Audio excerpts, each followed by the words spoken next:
I'm still not quite sure if that actually happened. I mean, Micah Parsons got traded to the Green Bay Packers. Great Scott. Don't get me wrong, it's fantastic news for the Eagles, and it has a much bigger ripple effect than you may realize. So in this video, we'll talk about that as well as Howie Roseman's latest move pissing off quite a few people, and it's kind of hilarious. Also, we got a few more roster shakeups, and there's a reliable safety who just became available. So let's break that down along with everything else around the birds. But first, let's run it.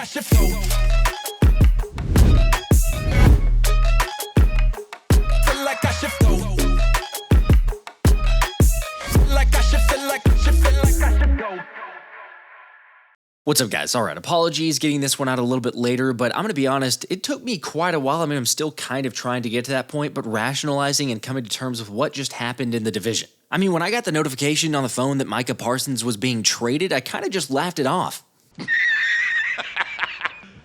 You serious? Yeah, so clearly it turned out to be real. And understandably, the move flipped the entire NFL on its head, offering up some of the best hype reaction from Packers fans, as well as the dire suffering for Dallas fans living in Jerry's circus. Ball teams! Oh! Holy crap, man! Listen, Yep. David Mailata. 4 years, $188 million, $120 million. in the stream right now. I'm not watching football this year. We got I'm Micah dead serious. Parsons. I thought about this earlier, but I think this will be one of those moves where you'll always remember where you were when you first heard that news break. Like, we can debate the dominance of Micah Parsons or his ineffectiveness against the run, yet the numbers speak for themselves that Parsons is one of only 2 players in NFL history to have 12-plus sacks in each of his first 4 seasons. In case you weren't sure who the other player was, I'll save you the time looking it up, but that is Reggie White. Which is why my guy J-Tuck had it right when he said the Cowboys didn't just trade a player, they traded the life source of that locker room. Heck, throughout the contract negotiations, you could see Dallas rallied around Micah, and you could also tell how much it meant to them seeing linebacker DeMarvion Overshown tweet out a quite literal depiction of the current state of the Cowboys defense. Alright, fine, they were kind of on life support anyway. But do yourself a favor and look up the depth chart for Dallas's defense, and then take a pic of that and send it to one of your Cowboys buddies. Like, I'm sorry, I don't know how you wouldn't put them down for one of the worst defenses in the entire league. It's your team. All right, am I getting too much pleasure out of this entire thing? Maybe so, but come on, we're all in the same boat here. We can't help it. And honestly, neither could the Eagles social team with a very timely post right after the trade saying it's Dallas week. And boy, is it ever. The city cops say fine. Your council can't say anything. By the way, allow me to take this moment to congratulate those of you that thought this might happen. I clearly was not one of those based on lots of live streams and videos and everything else, but you guys got it right. Meanwhile, I continued to say there's an incredibly small chance for Dallas to do anything, and it's really a bunch of posturing. I mean, in fairness, I did think it was all in the same light of the Myles Garrett scenario. Yet at the same time, being wrong about that has pretty much put a bigger smile on my face. Because at the end of the day, Jerry Jones is the gift that keeps on giving, turning his entire fan base against him, with the Cowboys faithful arguing, you think you hate them more than we do. It's your team. Just saying, it's moves like that, really, what am I saying? It's every single move, but it's definitely moves like that that make me extremely appreciative to have Howie Roseman and Jeffrey Lurie running things. I mean, honestly, could you imagine trading away one of the best players in the NFL for Kenny Clark and 2 first-round picks? Okay, yeah, I know the financial aspect came into play as well, and Clark is a 3-time Pro Bowler, yet realistically, those picks are going to be late first-rounders. Meaning, unfortunately for Dallas and fortunately for Philly, the move isn't going to be quite the building block one might have expected you'd get for trading Micah Parsons. Like, think about it this way. If we try to compare another big name or big blockbuster trade, let's say Russell Wilson, the Seattle Seahawks, when they traded the Denver Broncos. Now, I get that it's a quarterback, but Russ wasn't anywhere close to the same level of Parsons. Yet Seattle got 2 first-round picks, 2 second-round picks, and 1 fifth-round pick in the trade. Which, yeah, is incredibly amusing being an Eagles fan, but also the most amusing aspect to all of this was hearing Jerry then go on an 11-minute monologue trying to justify it and say things like the trade gives them a better chance to be a better team than they have been the last several years, and that the entire organization had been basically brainwashed and was therefore in agreement of trading Micah being in the best interest of Dallas, while also saying nothing says they couldn't go get somebody right now with the picks that they just gained. Since, the mystery box of those draft picks could net them top Pro Bowl players. A boat's a boat, but the mystery box could be anything. It could even be a boat! It's a clown show. I mean, it's literally a clown show. Are you kidding me? Like, you have the all-pro talent in your hand, and given their draft history, Jerry wants people to believe somehow that it's better what they did? I don't know, but reminder, in 4 seasons with Dallas, Micah had these numbers: 4 Pro Bowls, 3 All-Pros, 1 Defensive Rookie of the Year, 52.5 sacks, 9 forced fumbles, and 4 fumble recoveries. Again, Parsons is, yes, a little bit of a liability against the run. Yet to go as far to say the weakness against the run was one of the top motivating factors to make this move is just asinine.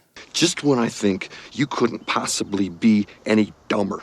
Serious question. Does anyone actually think that Dallas won the trade here? I mean, either way, it certainly changes things for Week 1 as well as Week 10 when the Eagles visit the Packers. And I am genuinely curious to get people's thoughts on the blockbuster trade, so let me know your biggest takeaways or just leave the best troll comment you can think of for Dallas. Or tell you what, the Packers works too because I picked on the Cowboys quite a bit, but Green Bay is still right up there for teams with another thing coming. Remember, they did try to ban the tush push after all. So tell you what, I'm going to give away 5 different push-on t-shirts, the iconic ones, they're the ones you see on the top right, to the top commenters on this video. So drop a comment, feel free to like whichever one's the best one, but the top 5 subscribers, I'm going to DM you and you're going to get a t-shirt sent to you. Now, keeping with the tush push, let's get caught up on some of the other news you might have missed later in the week. Not going to lie, but seeing the Seattle Seahawks run the brotherly shove during the preseason made me laugh.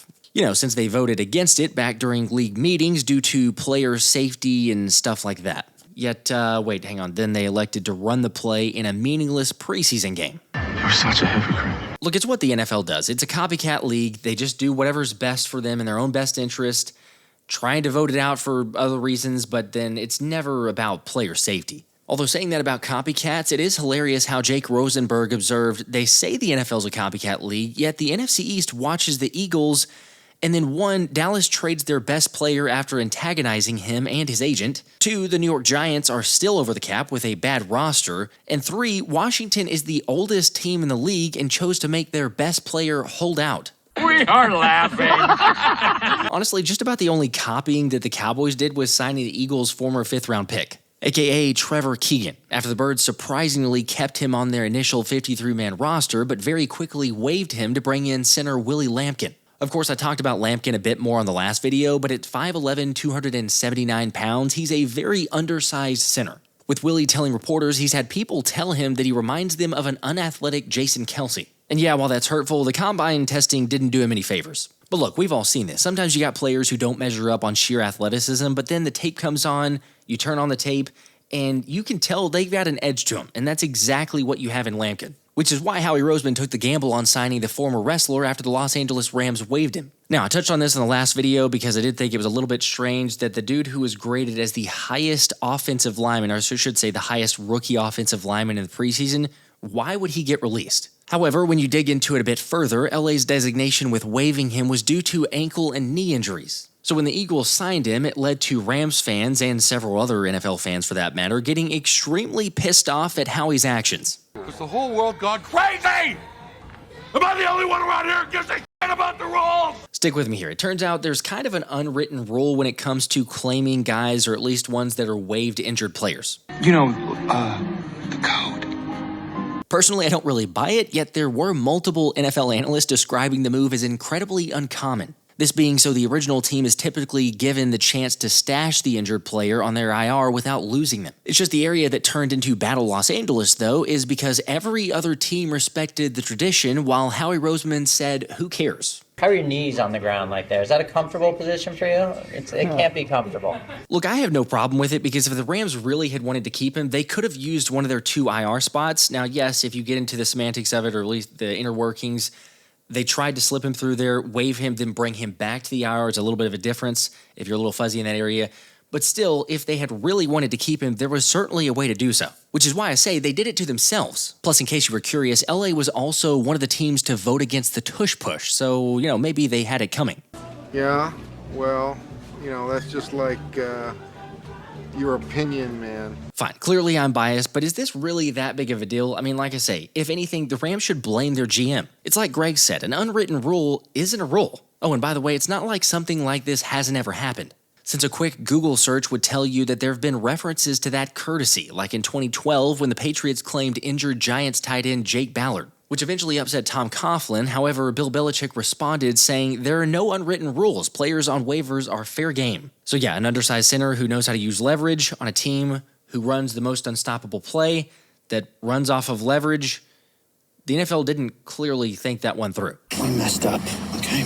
I messed up. In all seriousness, I highly doubt that Lampkin plays much, if at all, this season. Now, maybe something down the road, but again, it's not like they claimed a guy who's a bona fide star. Don't get me wrong, though. I'm all for maximizing potential, and that's exactly what the Birds continue to do with all their latest signings. For instance, staying in the NFC West for a moment, Howie decided to bring in former 49ers pick and cornerback Ambry Thomas. With Jordan Schultz sharing, the 2021 third-round pick is signing a deal to be added to the practice squad. Now, the immediate question that I was also asking, you may be thinking the same thing, is, okay, how does this shake up the roster? Because the practice squad is full, the active roster has 6 corners on it already, and the practice squad, which is full, has 3 corners on it to begin with. However, it wasn't long until we got the update that the Eagles released both Eli Ricks and Terrace Marshall Jr. from the practice squad while also putting Willie Lampkin on the IR. Now, personally, I don't see this move resulting in much of a difference because despite being 6'1" and 190 pounds along with a 4'4" 40 and 38-inch vertical, Thomas has really struggled during his time in the league. Plus, he's coming off a year where he fractured his forearm and didn't play at all in the regular season. Granted, I would just say this. The one thing that it does reaffirm, or we've kind of already know this, but just a for sure reaffirmation on it, is the Eagles are very interested in corners because they're not settled on it, and this is combined with placing a claim on cornerback Jalen Armour Davis from Baltimore. Which, yeah, you already know this, but they did not get that claim. But as if that's not enough, the recent depth chart also was released and shows there's still no decision between Adoree Jackson or Jakorian Bennett as the other starter with Quinyon Mitchell. Honestly, the only thing that is clear is seeing Kelee Ringo not even being considered for a backup role as he's listed as a third string. Also, while taking a look at the depth chart, the safety position is still unsettled as well, featuring both Sidney Brown and rookie Drew Mukuba in the running for the starter position. Although, given the nature of Mukuba's hamstring injury, he's still not practicing, it does seem like Brown's going to get the first crack at it. Still, though, the reunion of Marcus Epps brought up some questions for the safety position, as did the Patriots' decision to cut Jabrill Peppers. After all, Peppers has a 90.1 PFF grade over the past 3 seasons, which was third among all safeties. And heck, when it comes to his run-stopping ability, the 29-year-old has been above that number. Look, I'll just say it. If there was ever a time to go get your guy, this is the one. Make the move, make it happen, shore up the position, roll into week 1. By the way, full transparency though, I doubt that it'll happen, yet this would be one of the last safety moves I'd consider since it appears that the Eagles are out on Justin Simmons. Now, you guys already know this, but if we get any breaking news, I'll be going live, so of course make sure to hit the subscribe button if you haven't already and turn the notifications on. Anyway, while we wait to see about that Patriots player, the Eagles did add a different one in wide receiver Javon Baker, which if you're not up on his story, it's somewhat interesting. Because first off, New England actually had him on their 53-man roster. But after a few roster shifts, they decided to cut him with the understanding that the practice squad would be an option. However, he reportedly had multiple offers for various practice squads and ended up deciding on Philly due to his connection with Devontae Smith. FYI, Baker played at Alabama from 2020 to 2021 along with Devontae Smith and John Mechie. So pretty cool reunion there, but also pretty cool to see that he was New England's 4th-round pick just a season ago. I mean, I will say I like the potential, 4'5", 40 with a 37-inch vertical and plenty of time to develop under wide receiver coach Aaron Moorhead. Yet like I brought up earlier, Howie's going to have to make multiple moves to get the numbers where they need to be. For the record, that includes running back Audric Estime, who is joining the Eagles, but the official announcement initially was delayed while Philly dealt with the exact roster specifics. Regardless, though, I'd anticipate you see those guys out there pretty soon. Although one player who quickly made his transition was wide receiver Britton Covey, as the 28-year-old is back and presumably will take over punt returning duties from Cooper DeJean. By the way, technically, Coop is listed on the depth chart as the punt returner, but with Vic Fangio saying he doesn't want Coop to return punts and Covey getting at least 3 elevations before the Eagles would have to consider a move, I'd expect him to get the nod once he returns. Also, one more roster move to point out, the Eagles are signing rookie offensive tackle Luke Felix Fualalo to the practice squad in their international player pathway slot according to Andrew DeCecco, which yes, means they are swapping him out with Lakin Vakalai, unfortunately for Lakin. However, Fualalo is 6'7", 318 pounds and has a bit more football experience coming in, since he began playing football as a junior in high school at Mater Dei High School when he moved to California. And then in college, he actually played at Utah as well as Hawaii before taking part in the Seahawks rookie minicamp over the offseason. Like I say, lots of changes, lots of shakeup within the roster, and there's several different jersey number changes. So for those curious, here were the latest updates. Quarterback Sam Howell is going with 14. Wide receiver Darius Cooper is going with 80. No, he's not staying with 41. Wide receiver John Mechie's 18. And Jakorian Bennett actually takes 41 from Darius Cooper, as well as safety Marcus Epps going with 39. Offensive lineman Fred Johnson is taking number 74. And Britton Covey is rocking 85. Personally, I think the numbers are all right, maybe with the exception of Jakorian Bennett. 41's not my favorite, as well as, 39 for Marcus Epps. Don't really care for it. There's a limited number of options. Obviously, Epps on the practice squad doesn't get the first choice, but it's not the worst. Then again, like I say, there's only so many jerseys to go around. Although, speaking of jerseys, we finally got the announcement on which games will be the Kelee green ones this season. So listen up. It's Week 8 in Philly versus the Giants, Week 12 on the road in Dallas, and the regular season finale against Washington. So just saying, plan accordingly. Also, I think most of you already know this, but Kelee green is my absolute favorite, so if we can get this video to 3,000 likes, I'm going to give away any Kelee green jersey of your choice in an upcoming video. So maybe drop a like for that, or drop a like for the Eagles sharing their official captains for the season, with the guys on offense being Jalen Hurts, Saquon Barkley, A.J. Brown, Lane Johnson, and Jordan Mailata. And then for the defense, it's Zach Bond and Reed Blankenship, along with Jake Elliott as the lone guy for special teams. All right, so congrats to those guys, but also if you're like me, the first thought that I had as soon as I see those names there is I wonder if this captain status plays a factor in the extension talks for Reed Blankenship. Meanwhile, it didn't take long before Phil Steifel shared that a source confirmed with him that Reed Blankenship will in fact be getting an extension done very soon. Now, if you'll recall, Anthony and I had been sharing updates back at the start of camp that a deal was not close to getting done, except recently Anthony discovered Reed has quietly switched agents. And yeah, putting 2 and 2 together, plus a little bit of extra insight that I have, this thing is definitely getting done sooner rather than later. Which, by the way, I should mention that the Birds got in their final practice ahead of the game week, and A.J. Brown was active, so hamstring all good to go, along with Landon Dickerson, we're getting in some reps, and Devontae Smith. Like I say, just about the best case scenario you could wish for. Also, a reminder, because people were asking about this, but we are going to be streaming for that home opener on Thursday. Again, another reason to set your notifications, turn those on. Going to be streaming for the entire game, lots of giveaways, everything planned there. It's Dallas week, and Dallas still sucks. This has been the Philly Special. Like I should feel